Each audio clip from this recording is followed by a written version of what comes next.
நண்பர்களுக்கு வணக்கம். விவசாய உலகம் சேனல் எல்லாத்துக்குமே உங்களை அன்புடன் வரவேற்கிறேன். இன்றைக்கி எதை பற்றி பார்க்க போகிறோம் அப்படின்னா, இந்த நாட்டுக்கோழிகளுக்கு பசுந்தீவனத்தை உற்பத்தி பண்ணி போடுறத பற்றி தான் பார்க்க போகிறோம். இப்போ இந்த பசுந்தீவனங்கள் சாப்பிட்றதுனால கோழிகள் வந்து பார்த்திங்க அப்படின்னா அடர் தீவனத்தோட செலவு நம்மளுக்கு குறையும். இப்போ மக்காச்சோளம் எல்லாம் பார்த்திங்கன்னா 23 ரூபா 24 ரூபா அப்படின்னு சொல்லிட்டு நம்மளுக்கு மார்க்கெட்டில் கிடைக்குது. இதே நம்ம இப்போ இந்த பசுந்தீவனம் எல்லாம் வந்து பார்த்திங்க அப்படின்னா ஜீரோ பட்ஜெட், அதாவது நீங்கள் எதுவுமே போட தேவையில்லை. கீரை விதை மட்டும் வாங்கி நம்ம போட்டோம் அப்படின்னா அந்த கீரைகளை எடுத்து நம்ம கோழிகளுக்கு போட்டுக்கலாம். மற்றபடிக்கு இதில் எந்த செலவுமே இல்லை. ஆனால் இப்போ மக்காச்சோளம், கம்போ, ராகியோ அந்த மாதிரி நம்ம வாங்கணும் அப்படின்னா நம்மளுக்கு வந்து அது காசு ஆகும். கிலோ வந்து பார்த்தீங்கன்னா 23 ரூபா 24 ரூபா இந்த மாதிரி எல்லாமே விற்கிது. அப்போ வந்து நம்மளுக்கு காசு ஆகும். ஸோ காசே இல்லாமல் நம்ம பசுந்தீவனங்கள் உற்பத்தி பண்ணி போடுறப்போ வந்து பார்த்தீங்க அப்படின்னா கோழிகள் நல்லா வளரும்.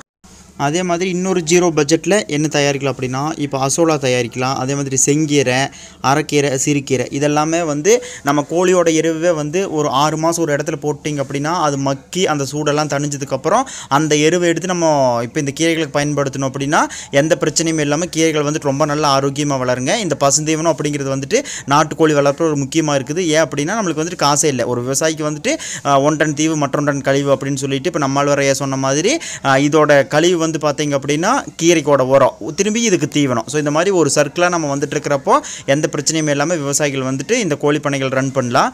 அதே மாதிரி இப்போ கிடைக்கிற லாபம் அப்படின்னு பார்த்தீங்க அப்படின்னா இப்போது அந்த அடர் தீவனத்தை நம்ம கம்மி பண்ணுறப்போ நம்மளுக்கு கிடைக்கக்கூடிய லாபங்கள் வந்துட்டு ரொம்ப ஜாஸ்தியாக கிடைக்கும்.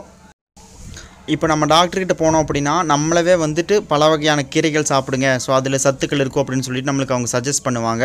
இப்போ வந்து நம்ம கோழிகளுக்கு இந்த மாதிரியான கீரைகள் போடுறப்போ வந்து பார்த்திங்க அப்படின்னா கோழிகள் ரொம்ப ஆரோக்கியமாக வளருங்க. இந்த பாலாக்கீரை வந்து பார்த்திங்க அப்படின்னா கோழிகள் முட்டை வைக்கிறதுக்கு தேவையான சத்துக்கள் எல்லாமே இருக்குது. ஸோ அதனால் பாலாக் போடலாம், அசோலா போடலாம், செங்கீரை, அரைக்கீரை, முளைக்கீரை எல்லாமே நம்ம போடலாங்க.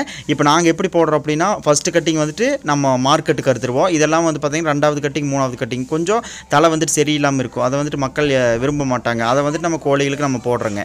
மாதிரி பசுந்தீவனங்கள்லாம் வந்து பார்த்திங்க அப்படின்னா ஜீரோ பட்ஜெட். இப்போ வந்துட்டு அசோலா நம்ம வளர்த்துறதா இருந்தாலும் ஃபஸ்ட்டு அந்த படுதா வாங்குற செலவு மட்டும்தாங்க நம்மளுக்கு செலவு.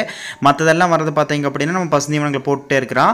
அதே மாதிரி இந்த கீரைகள் அப்படின்னு எடுத்துக்கிட்டிங்க அப்படின்னா இப்போ 7 கட்டிங் 8 கட்டிங், அதாவது தலை சரி இருக்காதே தவிர்த்து மற்றபடிக்கு இந்த கீரை 8 கட்டிங் 9 கட்டிங் வரைக்குமே நம்ம தண்ணி நல்லா விட்டுட்டு இருந்தோம் அப்படின்னா கீரைகள் ரொம்ப நல்லா வளரும். இப்போ வந்து இந்த பசுந்தீவனங்களை நீங்கள் உற்பத்தி பண்ணி போட்டீங்க அப்படின்னா இப்போ நீங்கள் வந்துட்டு ஒரு நாளைக்கு 30 கிலோ அடர் தீவனங்கள் நீங்கள் கொடுக்குறீங்க அப்படின்னா இப்போ ஒரு 15 கிலோ அடர் தீவனம் கொடுத்தீங்க அப்படின்னா போதும். இப்போ வந்து மிச்ச 15 கிலோ அந்த தீவன தேவையை வந்து இந்த கீரைகள் எல்லாமே பூர்த்தி பண்ணிடுங்க. கண்டிப்பாக இன்றைக்கி பார்த்த தகவல் உங்களுக்கு பயனுள்ளதாக இருக்கும்னு நான் நம்புகிறேன். மேலும் எங்கள் சேனல் உங்களுக்கு பிடிச்சிருந்ததுன்னா சப்ஸ்கிரைப் பண்ணுங்கள், கமெண்ட் பண்ணுங்கள், லைக் பண்ணுங்கள், ஷேர் பண்ணுங்கள். நன்றி.